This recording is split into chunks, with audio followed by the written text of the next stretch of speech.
guys, and welcome to Collider Movie Talk for movie fans. I'm your host, Ashley Mova, and this is the daily show where we give you all the latest news from the world of movies, put some insight into what it all means. Leading off the show today is Mark Ellis. Welcome, one and all, to the best movie news show in the entire galaxy, live from our studio here in Dragonstone. Shall we begin? And on today's show, we got a whole lot of D23 excitement, including Time Gets Wrinkly, Aladdin Gets Cast, and Infinity War makes us all need a new pair of pants. Ashley, who's joining me today? Also, here's Clarke Wolfe. Hey guys, thanks so much for having me. This is a great show. I'm really excited.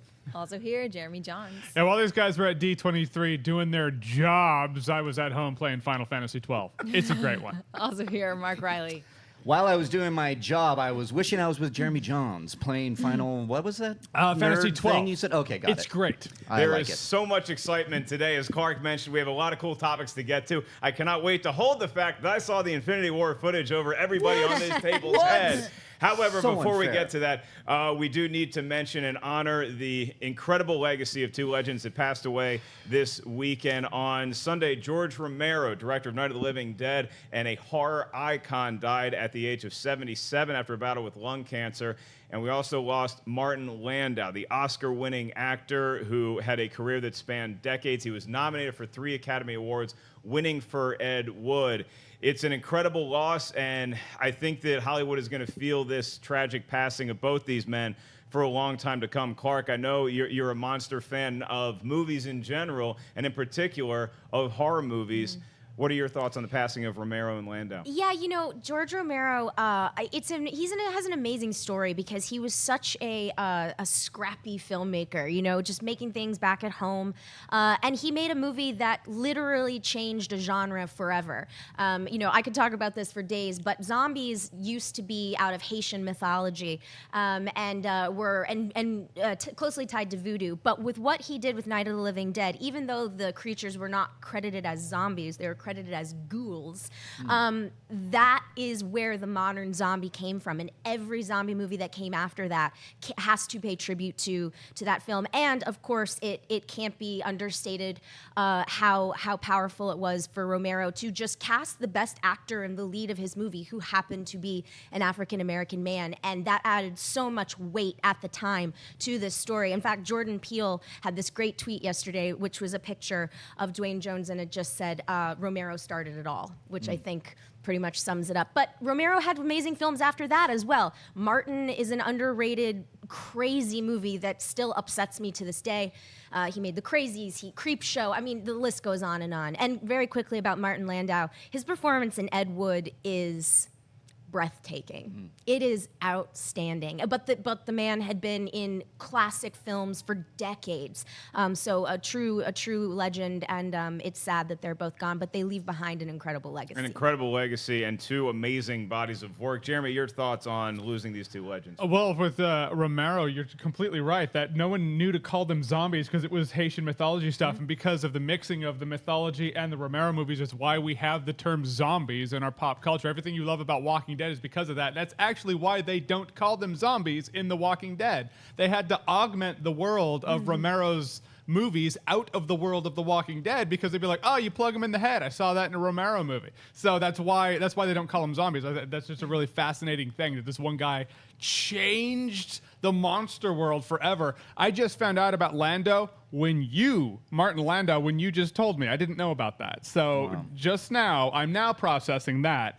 What I loved about him is that he's in these classy, he's a super classy actor. He's also in Entourage. And I love the fact that the guy could have fun and actually take his work seriously, too. So these are two... I had to start processing a couple years ago when it was like, oh, these legends are now passing away. You know, I'm getting to that age that my parents were at when they're like, oh, this actor's gone. I'm like, I don't know who that is. Now I'm the person saying, hey, these actors they're leaving us. That's sad. Yeah, Martin Landau was great in his later years on Entourage. And Reilly, he's actually a guy who started out in television. He was nominated for an Emmy on Mission Impossible. Yeah. All 3 seasons he was on it. So he had a storied career, as did obviously George Romero. Yeah, you know, it's never fun when you're preparing the notes for this show and you're like, we're going to honor George Romero, which is already hard enough.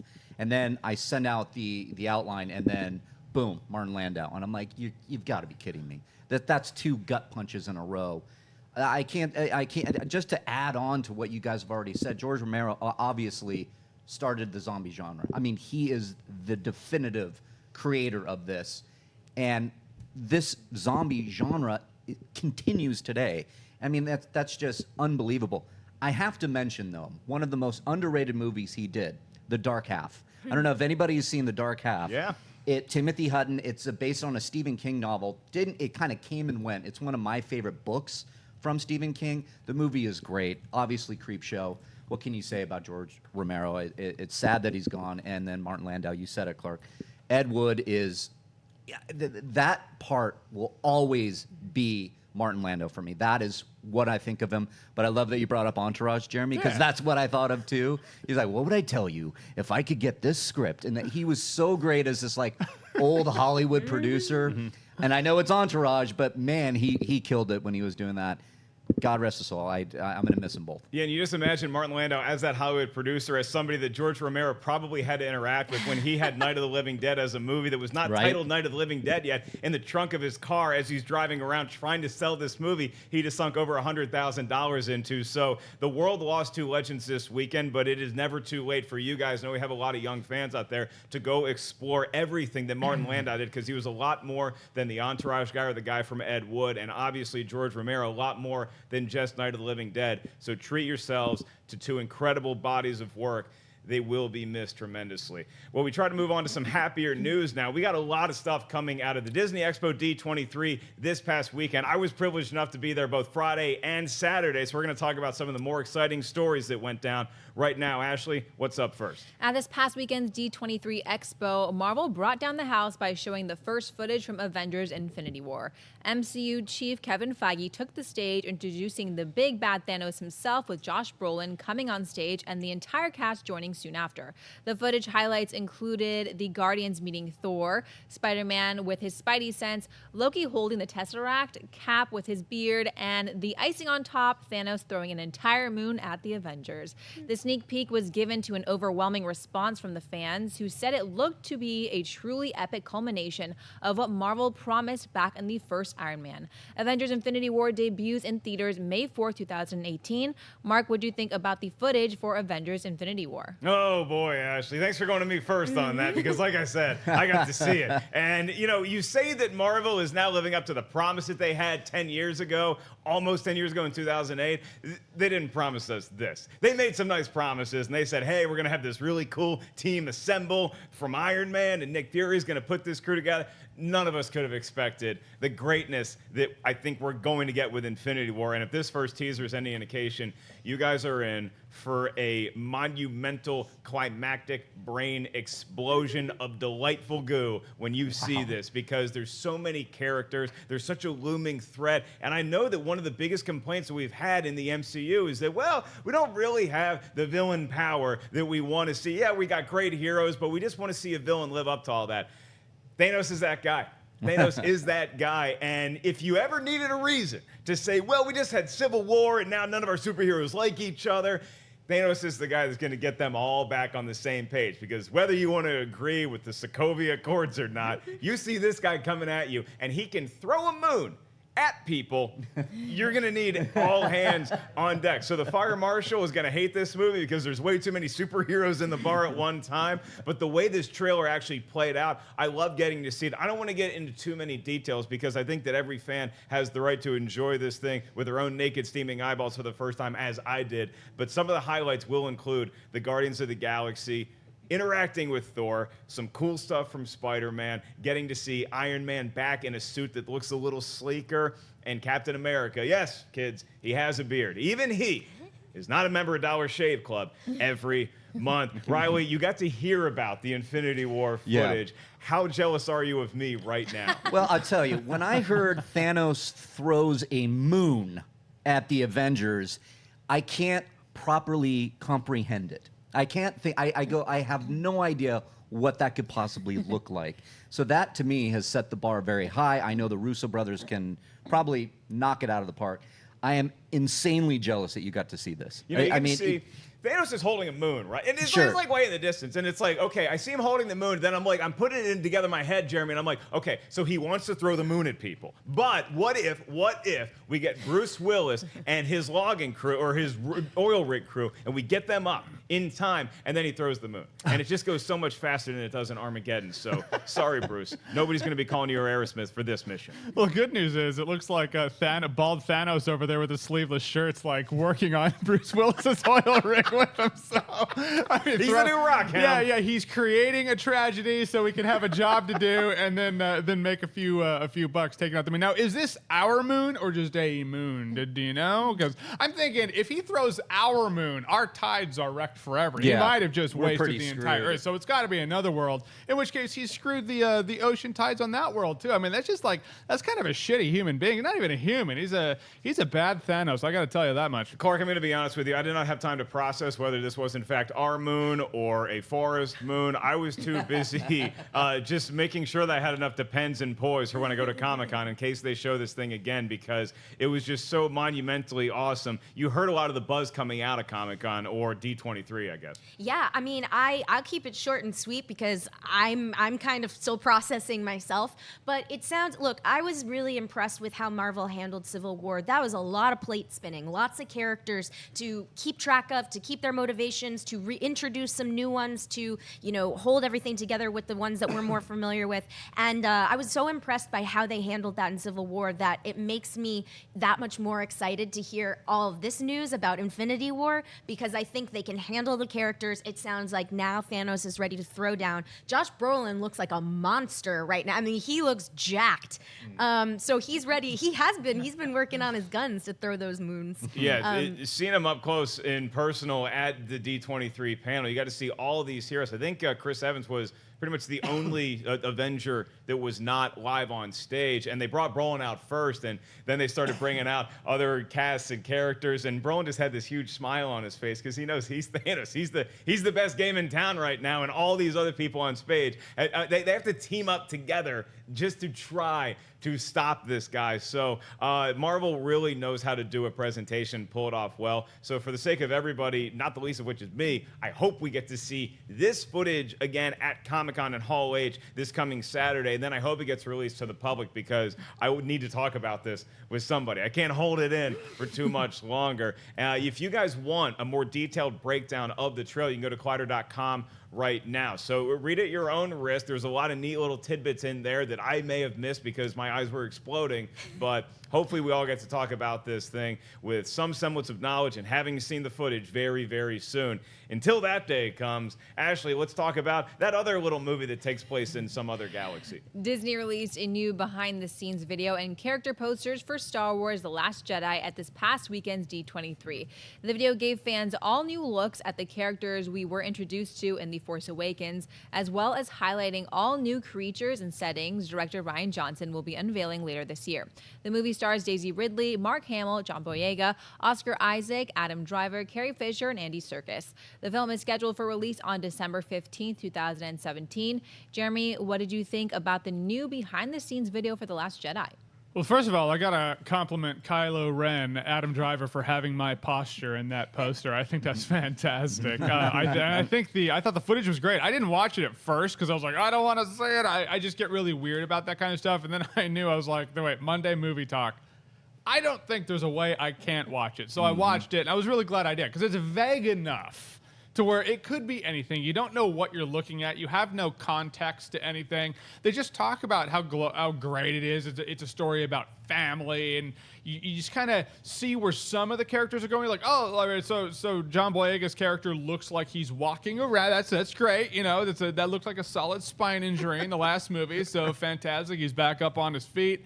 You see a bit of Carrie Fisher, which, I mean, it brings you back at that point. You're like, oh, that's right, because her loss isn't on the forefront of your mind on every day you go about your day-to-day. Sometimes it gets lost, so it was good to see her. But I thought it was great, if not a trailer. I feel like we're going to get a trailer at Comic-Con, possibly.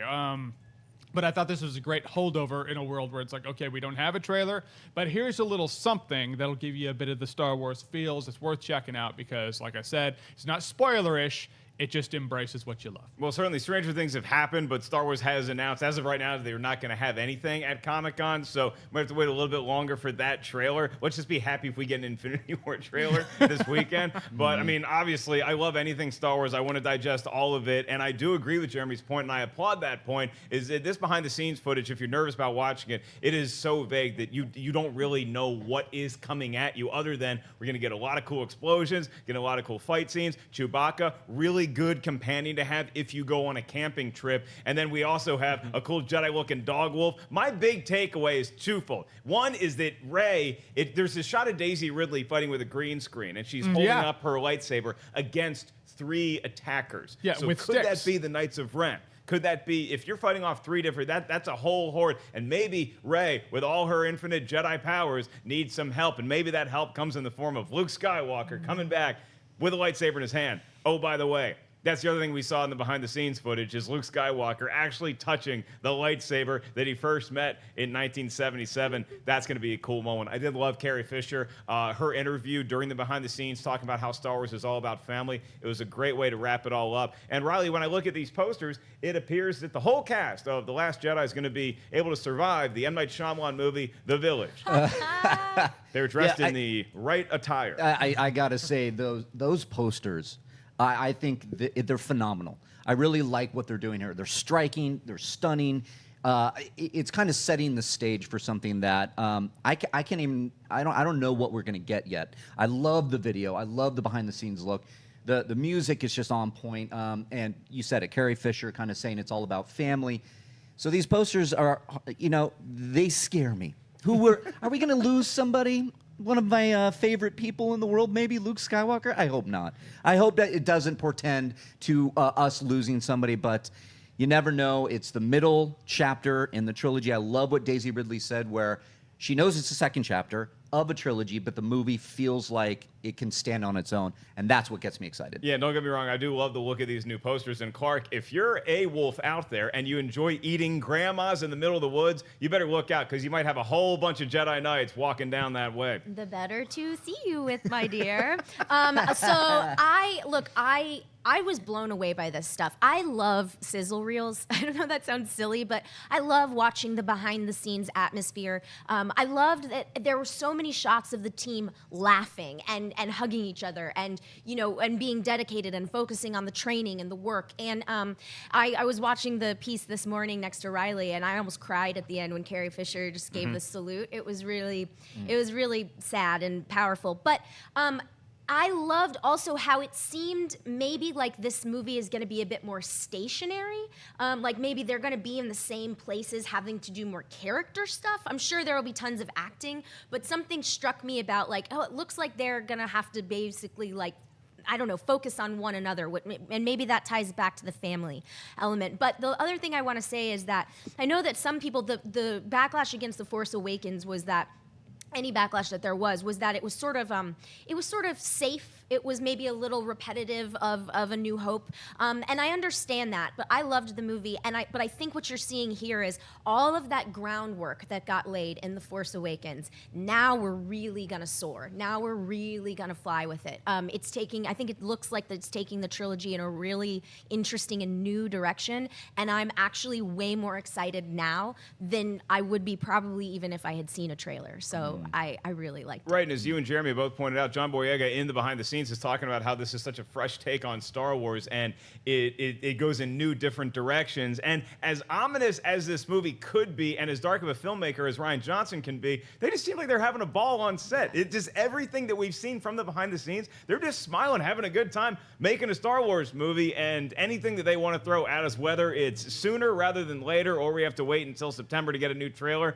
we're going to be waiting for it, because we're excited about The Last Jedi. All right, let's move on to the weekend box office. Ashley, what went down? Did apes beat spiders? Well, it's Monday, which means it's time for the weekend box office report. Fox's War for the Planet of the Apes took the #1 spot in its opening weekend, pulling in an estimated $56.5 million and opening a bit higher than the studio's conservative expectations.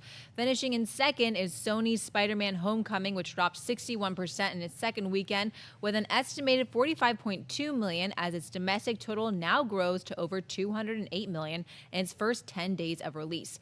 Despicable Me 3 took the number 3 spot with an estimated $18.9 million, as its domestic total is now at $188 million.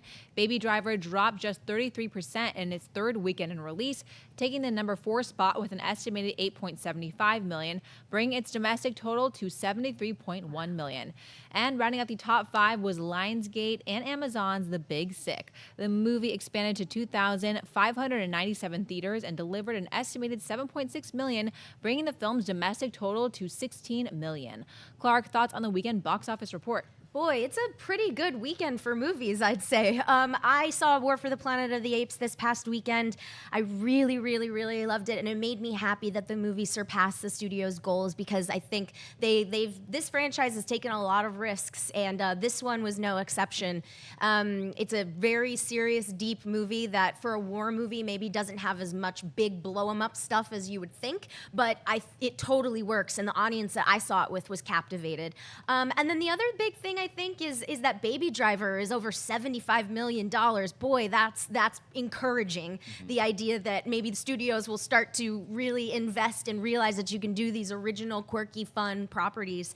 And finally, I've been championing it since the 4th of July, but The Big Sick I just think is excellent. And I'm really, really glad that it's expanded and that I hope more people will go see it. So it's a pretty good weekend for the movies. Yeah, I think Spider-Man took a big chunk out of what Apes could have done, and Apes certainly took a big chunk out of Spider-Man. I was happy to see Apes at number 1 because I thought it was a tremendous movie. It was a great close to that trilogy, and I think it makes it one of the better trilogies we've ever seen in the history of cinema. And it made, I think, about $20 million less than Dawn of the Planet of the Apes did when it came out back in 2014. However, when that movie opened in 2014, Jeremy, it had nothing to go up against on that weekend or the weekend prior to it. Its only real source of competition was from 2 weeks before it was Transformers 4. And so here, all of a sudden, now you have Apes competing with Spider-Man. You have Apes going up against Despicable Me 3. You have Apes going up against what is going to be coming out next week with Valerian and Dunkirk and Girls Trip. So there's a lot more competition for this Apes go-around than we had the last time. What's your take on the $50-some million opening? Yeah, you're not wrong about that. It's a pretty thick, at least summer month. July has been, it's a thick one. It's like everything was like, let's come out in July, and July has always been the month that movies want to come out. But you're not wrong about that, man. It's all about competition. I'm glad it surpassed expectations. I thought it should have done a little more, but when Spider-Man's there, Spider-Man, though it did take a drop in its second weekend, as movies, generally speaking, do, the people that went and saw Apes probably would have seen Spider-Man and vice versa. I don't know why Despicable Me 3 still... All right, it's because there's not a lot of competition for kids' movies. Parents, just take your kids to see Spider-Man. They got to grow up sometime. If not that, take your kids to see Apes. Let's just get them out there into adulthood. They're going to be voting soon. Just do it. Just get Despicable Me 3 off the fucking top 5. Baby Driver, I'm with Clarke on that. I'm glad that... I love it because you watch it and you're like, this movie's probably not going to make a lot of money. It's going to be like Scott Pilgrim, but I'm glad I saw it, you know? And to come to think of it, that's the kind of presumptuous. I don't know what Scott Pilgrim made, but I always see it as it should have made more. But I'm glad Baby Driver has made what it made because it's justified, man. Just like make creative stuff and then people will go watch it. And The Big Sick, I haven't seen, but I haven't heard anyone who has seen The Big Sick go, nah, it's not that good. Like, everyone's like, no, it's great, it's daring, you should go watch it. So, pretty solid top 4 of 5, and so we'll see what happens. But I go see Apes. It's not a war movie. It's a good movie. I am thrilled about The Big Sick, by the way, too. I mean, I'm a huge fan of Kumail and Emily, and then also the director Michael Showalter. Love that guy all the way back to his days at the State. And for that to crack the top 5 with $7.5 million for the independent feel that movie has, I think that's certainly a tremendous achievement. But Reilly, Jeremy could be onto something here, where you take your kids and you usher them into adulthood by showing them an Apes movie where they're at war. Maybe you have the apes signed to the kids, the birds and the bees talk, so the parents don't have to worry about it. I think that's a good plan, and I'm all for it because I went opening night to War for the Planet of the Apes.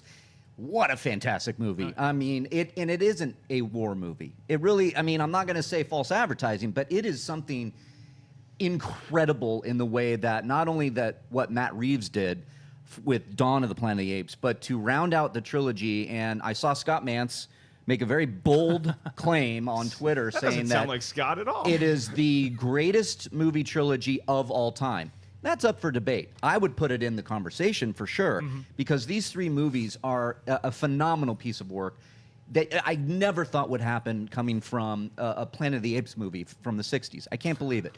But the other big thing for me, I've been tracking The Big Sick, and I haven't seen it yet. But this thing was like in 30 theaters. Then it was in like 500 theaters. Then it kept, then everybody, all the filmmakers are on Twitter going, this thing keeps going. Then it's expanding into over 2,000 theaters. Hell yeah. How great is that for an original movie?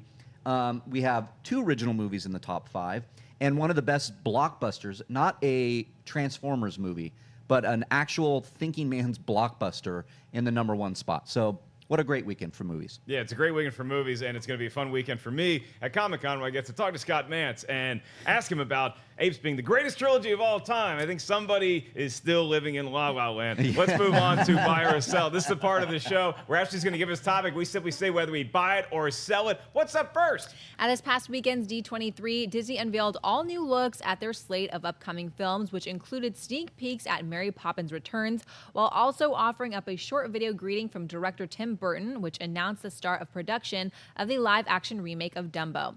Other notable presentations included a short scene from The Incredibles 2, a couple scenes from Coco, a hilarious scene featuring every single Disney princess in Wreck-It Ralph 2, as well as a final casting announcement for Guy Ritchie's Aladdin, which confirmed newcomer Mena Massoud as Aladdin Prince Ali, Power Rangers Naomi Scott as Princess Jasmine, and Will Smith as the Genie. But the most talked about, other than the Avengers footage, was Jon Favreau's The Lion King, which teased a shot-for-shot live-action retelling of the Circle of Life from the opening of the classic movie. Reilly, buy or sell some of the new announcements from this past weekend's D23? Oh, I buy all of it. I was there for Friday for the animation portion, and that presentation, what they do there at Disney, that was my first time at D23, and it was fantastic. So, yes, I'm very jealous of the fact that you got to see the Avengers footage, but I am also very jealous that you saw the Lion King footage. That thing, Twitter blew up when they showed this footage.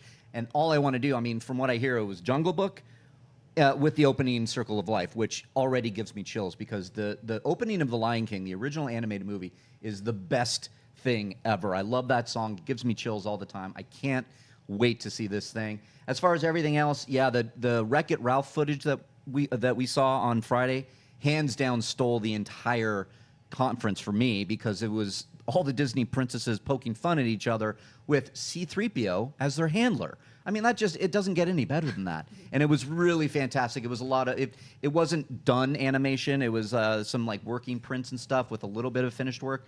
But that was fun. Seeing the Incredibles footage was great. A great scene between the raccoon and Jack. So overall, what a hell of a presentation. What a hell of a convention that Disney throws. I want to go every year it comes out. So that was a lot of fun. It's a buy for me on the whole as well. I think there were 2 big points of anxiety that Disney might have had going into this weekend, and one of those was the Han Solo movie, and they kind of treated that like it's the warm potato salad that nobody wants to eat at the family reunion. There's flies all over it. Hey, we're making a Han Solo movie, but here's the behind the scenes for Last Jedi. So they just kind of skipped over that. Aladdin was the other big question, because as we had mentioned on this show and all over the place in Hollywood, is that they are having trouble casting the roles of Aladdin and Jasmine. They're looking for somebody who is of Middle Eastern or Indian descent, and they just cannot get anybody who they feel is going to be able to pull this role off, which I always found odd and fishy, and where the hell are they looking? But them announcing that Mena Massoud and Naomi Scott are going to be playing these roles it got a big reaction from the audience, and it was so nice to see that they did a good job of the casting. Now, I haven't seen Mena act, but I hope that he is able to pull off the role of Aladdin. I have a lot of confidence that Disney made the right decision with Naomi Scott.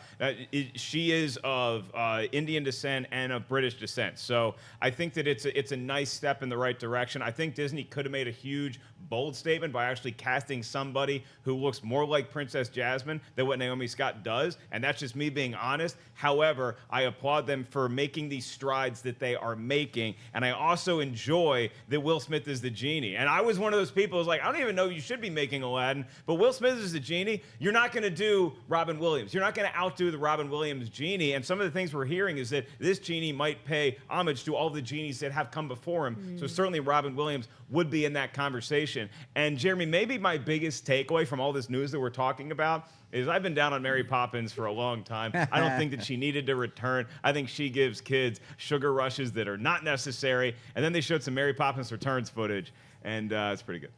You're on the train. You're on the Poppins the song train and now. dance numbers that they have. I mean, it's on an epic scale. Dick Van Dyke is in the movie. We get to see Dick Van Dyke dance the little jig on screen. Are you and serious? it's like it's really cool to see. And Emily Blunt, she really is into the character of Mary Poppins with all the quirks and sometimes annoyances that Mary Poppins can have. She's not just a babysitter that shows up and it's like, all right, kids, let's rent movies. She makes them do some stuff. I like that. Keep those kids in line, Poppins. What's your take from all this news, Jeremy? Well, I like you, was always, for a long time, was like, I don't think they need to make a Mary Poppins sequel. And then I saw a picture of Emily Blunt as Mary Poppins. I'm like, okay, I can see the potential. So I'm completely open to going back home. In terms of the animated casting, anything Aladdin and Lion King, the pinnacles of Disney animation, I'm interested in news for. I gotta think that Dev Patel was too old to play Aladdin. I think he would have been a great Aladdin, but I just feel like the dude, maybe he's a little old. I think the casting's fine.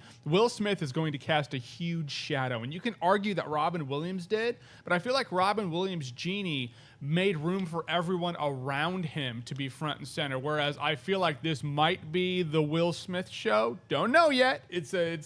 I can't think of someone better to be the genie, so we'll see how it goes.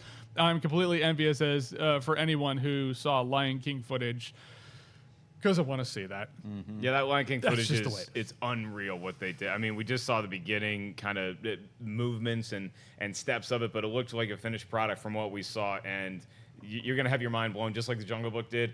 Lion King is going to up the ante from that. Clarke, your take. Yeah, I mean, look, I admittedly, I grew up on Disney movies and I have an affection for them, but I'm not a diehard Disney person.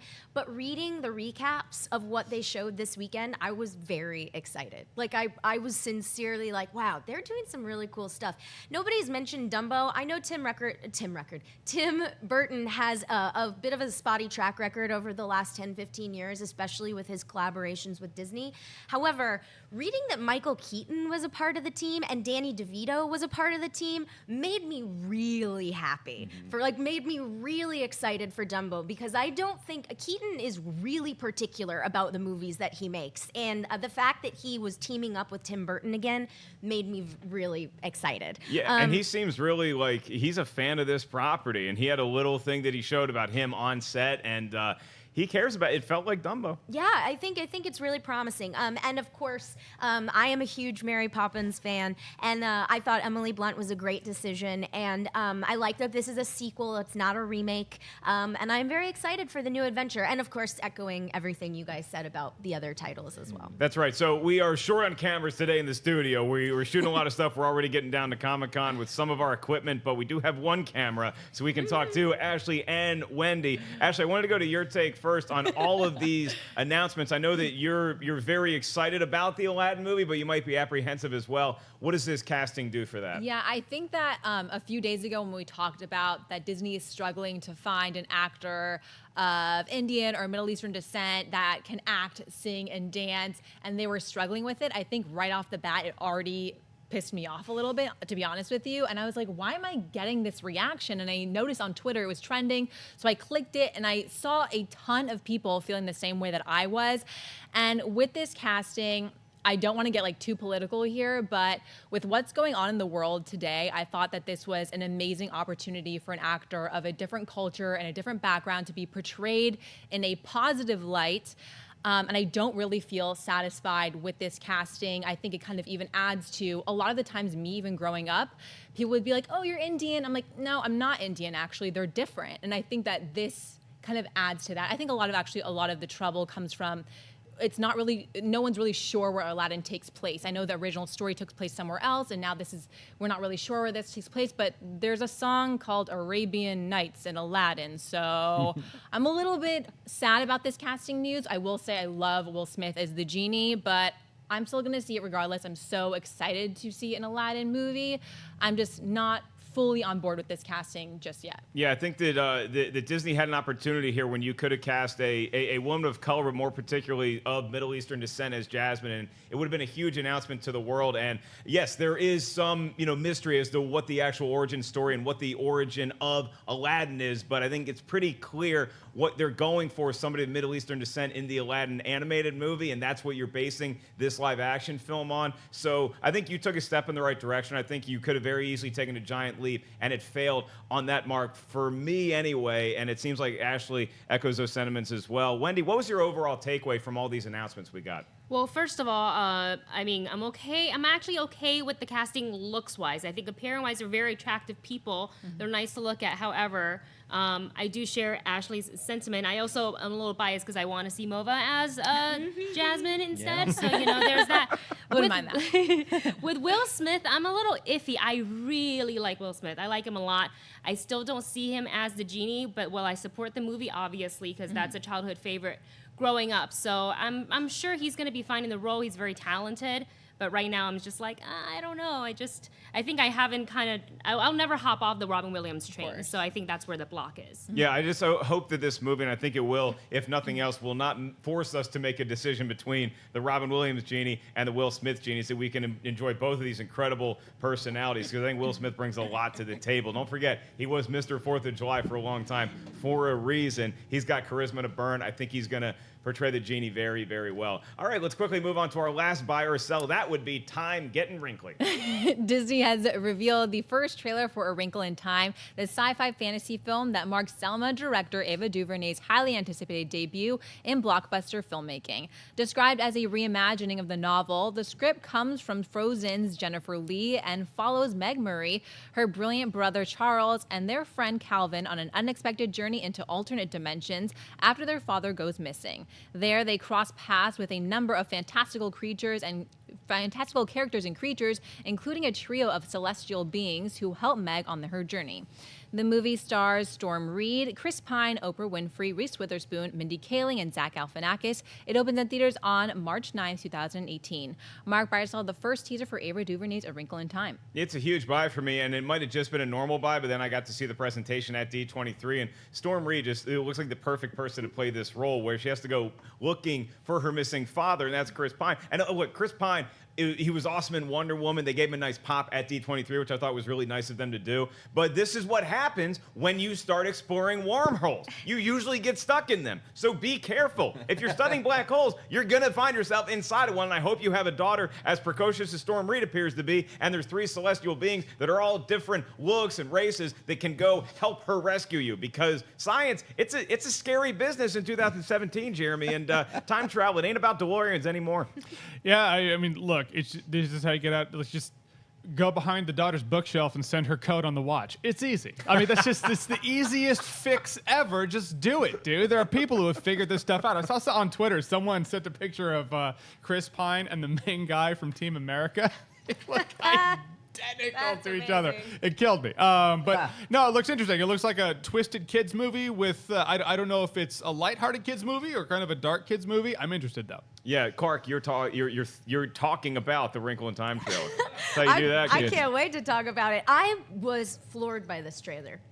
This movie did everything for me. I'm so incredibly excited, and I've been following Ava DuVernay on Twitter, and she seems so excited about this movie, and her affection for her cast is infectious. And I remember having this book when I was little because the cover was so cool, and there was like a centaur on it or something, and I thought it was really cool. But they all looked amazing. And one other thing that I wanted to point out that I thought was really cool was I noticed this the first time, probably, I want to say ever, but in a long time, I saw from visionary director Ava DuVernay, and I thought, oh my God, that's a lady director and that's a woman of color. Like, how many times have I seen from visionary director Chris Nolan or from visionary director Zack Snyder or visionary, but to see it about Ava, I was like, wow. This movie is cool, and oh my God, Reese Witherspoon looks so great. I'm clearly very excited, and I really want to see it. Yeah, Reilly, your thoughts on the Wrinkle in Time trailer? Oh, I buy it. It was a great trailer. Your sentiment is exactly, Clarke. I love that Ava DuVernay is doing this because I believe she was offered Black Panther or A Wrinkle in Time, and she chose A Wrinkle in Time. That just shows the passion behind it, that she wants to do this, and you can see it. I thought everything looked amazing. The cast is just wonderful. And like you said, Ellis, my parents told me two things. Avoid talking to strangers and wormholes. So they're going to get themselves into trouble, and I can't wait to see what happens. All aboard! Well, it seems one of our trains is calling us, and so what we're going to do is we're going to save some time at the end of the show for your live Twitter questions, but first we are going to bid a teary-eyed and heartfelt adieu to Miss Clarke Wolfe because she's catching the trolley down San Diego way. You're going to be at Comic-Con doing a lot of cool stuff. I sure am. I'm going to be there with the Sci-Fi Channel this year. I'm super excited. I can't wait to see you guys down there. Thank you guys for having me on the show today and letting me kind of sneak out to get to the train station. If you see me in San Diego, please say hello, and thank you guys. And you'll find me down there, so it'll be fun. I hope that there's a boy that you give a big hug to at the train station, you get on the train, and then he's waving, and then he just runs after the train, and then he runs right into a light pole, like some of the best spoof movies that we've ever seen. Clarke, have a great time. We will see you in San Diego. And like I mentioned, we are going to be in San Diego, ladies and gentlemen, doing a live movie talk. Movie Talk Live is going to be happening Thursday afternoon at American Comedy Company. It's a comedy club by night, and during by day, we'll probably have some laughs too. And I'm going to be hosting. We're going to bring on a whole lot of panelists. It's going to be really exciting for you guys. It starts at 2 is when the broadcast is, but you guys are going to want to line up a few hours earlier than that. We're going to be giving out wristbands at about 1:15, 1:30. We can only fit about 150 to 200 people in there. We're going to try to cram as many of you guys in as possible and have a great rollicking time on Movie Talk Live. Again, that is Thursday at American Comedy Company early in the afternoon. Then later on that evening, if you didn't get a chance to get in or you couldn't make it earlier, you can come say hi to us at our meet and greet. The Collider and Schmozno meet and greet is going to be at Fox Sports Bar and Grill, same place it was last year. They have a lot of cold Coors Light, 6 to 8 p.m. on Thursday. So come on by anytime in that area. We'll be milling around. Come up, say hi, bring your babies. We're happy to say hi to them. We actually said hi to like 13 babies the last year, and it was a whole lot of fun. So it's the one time that I enjoy being around children is when I get to meet them from watching this here show. That is not the only thing going on at Comic-Con. It's certainly not the only thing going on the Collider Video YouTube channel because we have TV Talk, and it's going to be coming up later on today. And we also have comic book shopping. John Schnepp goes shopping for comic books with a lot of celebrity talent. The most recent episode is with Martin Starr from Spider-Man Homecoming, so you can check that out. And every week you can check out Jeremy Jahns' show, Awesome-tacular. That's our boy right there, Jeremy. Did you get stuck in A Wrinkle in Time? Sure did. No wormholes, no coded messages. That was amazing. I was watching. It was like slow motion Matrix effect. It When was I got Matrix Campy for a Top. while. Then it's Yeah. like, dude, take the other pill. You're trapped in this Yeah, land. yeah. You guys can check out the latest Awesome-tacular. The link is in this vid's description. And last but certainly not least, Game of Thrones had the big premiere for season 7 last night, and we have a new show, Talking Thrones. Ken Knapsack, Rachel Cushing, and Dennis, they're all on there talking about the latest goings-on in the world of Game of Thrones. Now, we have a couple episodes that have already been up, but they recap everything that went down on last night's episode. It was pretty cool. The North remembers. So check out Talking Thrones right now, and we're going to have to skip our mailbag question. Don't worry, we'll get to it tomorrow, and you guys can always email us, collidervideo@gmail.com. We'll either answer your email on this here show, Movie Talk, or we will simply do it on our weekend shows, mailbags. But right now, I want to get to some live Twitter questions. So what's going on in Twitter here today? Well, we're going to put the, okay. There it This is. one comes from Louise A. Rivera, who writes, hey guys. Blooper reel. I love the Revenge of the Nerds movie. Do you think it's time to reboot this awesome franchise, and do you think it will work? I think that Revenge of the Nerds is It's interesting because the term nerd was kind of like an insult back when you first made Revenge of the Nerds, and now it's almost like the word nerd doesn't need revenge anymore. If anything, you just feel bad for all those cute little jocks that just get picked on by nerds because they're the cool kids now. Yeah. They're hip with everything that's happening, and I still could go for a Revenge of the Nerds update, I just don't know how you do it. Jeremy, it seems like a great time capsule of the 80s, and I'm sure you could transfer that source material to modern age, but if I had my choice between a Revenge of the Nerds remake and an original comedy, I'm taking the original comedy. How about you? I absolutely agree with you. Art reflects reality. And so, yeah, Revenge of the Nerds, it was when there was a time where it's like, oh, there were the nerds, there were the jocks, and if you were a nerd, you weren't actually cool. And now it's really cool to do nerdy stuff. Our channels say so, so it's cool to be cool-ish to be a nerd now. One of my friend's daughters, I was like, we were both like, you don't know the world we lived in to give you this world you currently live in. It wasn't always people threw fries on the the Gathering table. It wasn't a pretty time. At that point, you would have to make a Revenge of the Nerds remake in the 80s, and why not just watch the original Revenge of the Nerds? The greatest Revenge of the Nerds remake that you ever need to even touch on is 21 Jump Street when they go back to high school and everyone's two-strapping it, and then like Channing Tatum has to realize, oh my gosh, like I'm not cool. Like my people aren't the, so that's the best take I can say. Now just leave Revenge of the Nerds alone. I don't even know how you would do it. It'd be called Revenge of the something else. It's almost like 21 and 22 Jump Street gave us such a great template for not only like rebooting stuff that we loved in the 80s, but also, hey, if you're going to do it like this, do it right and make it hilarious and spoof it a little bit. Could we have that kind of tone and have it work with Revenge of the Nerds? No, I don't want a remake for it. And in fact, they tried to do a remake in 2006, and it was canceled. So it was actually announced by Fanboys director Kyle Newman was set to direct it, and then they canceled it abruptly. And I think that's a good sign that they couldn't find the story. You guys have said it. There's no, what's the story for it right now? Yeah, the nerds have taken over. So everybody's won. Everybody's fine. We're all fine here now, thank you. How are you? Nice. I look forward to the day when the three of us are just crusty old guys. We're talking to all these little cool kid nerds, and we're just like, it wasn't always that easy. We're going to be like the bar at Chili's. Nobody's going to be listening to us, but it wasn't always the promised land. We had to lead you to this land of manna filled with cool nerd stuff. All right, what's our next Twitter question? The next one comes from Spencer Smothers, who writes, over or under 60% that Marvel releases the Avengers Infinity War trailer at San Diego Comic-Con. Oh, man. I would say over, because they're doing a huge Marvel panel, and now that the world is buzzing about this Infinity War footage that we saw, I don't think there's any way that they can't show it at Comic-Con, to be honest with you, which is great. I hope they go one step further, and when they show it at Comic-Con, they also release it to everybody, and maybe they can wait a day or two, but I want to see the Infinity War trailer again for myself, and I also want everybody out there to be able to celebrate in this thing, because it's not like rough footage they showed us, like, oh, we're still tinkering with a lot of the effects. This thing is ready to go. This thing is hot off the press. It's a pie cooling on the windowsill, and a lot of foxes want to eat it. How about you, Reilly? I think I think they're going to show it. Marvel's going to have a big presentation. I'm glad that they are coming to Comic-Con, and that they kind of didn't even mention at D23 Thor and Black Panther. I think they're saving that for their Hall H presentation. I was there last year, and that was a hell of a presentation. We got Brie Larson confirmation that she was Captain Marvel. We saw Guardians Volume 2 footage. We saw Spider-Man. The first Spider-Man footage was unveiled there. Marvel knows what they're doing. If you're saying it's hot off the press and that thing's ready to go, I think they're going to probably end with it in their presentation. Okay, everybody, you heard about it. Here it is. And then I hope they do release it online, because I think the fans would get a kick out of it. Oh, yeah, they're all in the chat room. You guys are lighting it up right now. Jeremy, one fan, the JC, says, no, they're going to save it for Monday Night Football. I don't think you can hold it another month. Sorry about that. I think you got to show this thing to everybody right now. Your take. Here's what's going to happen. This is Comic-Con 101. They're going to show it at Comic-Con.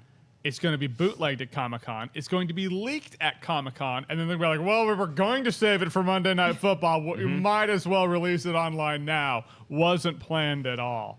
That's how it's going to happen. I think you guys are going to get a whole lot of cool Infinity War news and hopefully a trailer online by this time next week. We all can talk about it again here on Movie Talk. All right, let's do one more live Twitter question. Okay, this last one comes from James Thomas Welsh, who writes, with Stephen King films getting remakes recently, could you ever see a remake of The Running Man? Oh, sure. I think the Running Man, like reboots, I feel like a top-level government agency when I talk about this because reboots are on a need-to-reboot basis. I don't think we need to reboot Revenge of the Nerds. I think that Apes warranted a reboot, and it ended up paying a lot of dividends. With the Running Man, it's a very interesting scenario where you have this game show in the future that would probably this time be hosted by like Steve Harvey or somebody, that you have this guy and he's got to survive all these things. But then we also had this franchise that came out recently that felt a little bit like the Running Man, and that was Hunger Games. And that did pretty well. And I think a lot of people are inundated with that story now. So you have to separate yourself from what Hunger Games did, as well as the original Running Man. Jeremy, do you see a world where we could have the Running Man and Will Arnold make a cameo? I just love the fact that you see a world where former Family Feud hosts then host future game shows of Massacre. You got Richard Dawson. I really love that. Let's do Steve Harvey. I think it can warrant a reboot because the book it's based on, or the short story, is actually quite different. It's from the Bachman books, which is your boy Stephen King right over there. Yeah. You know that.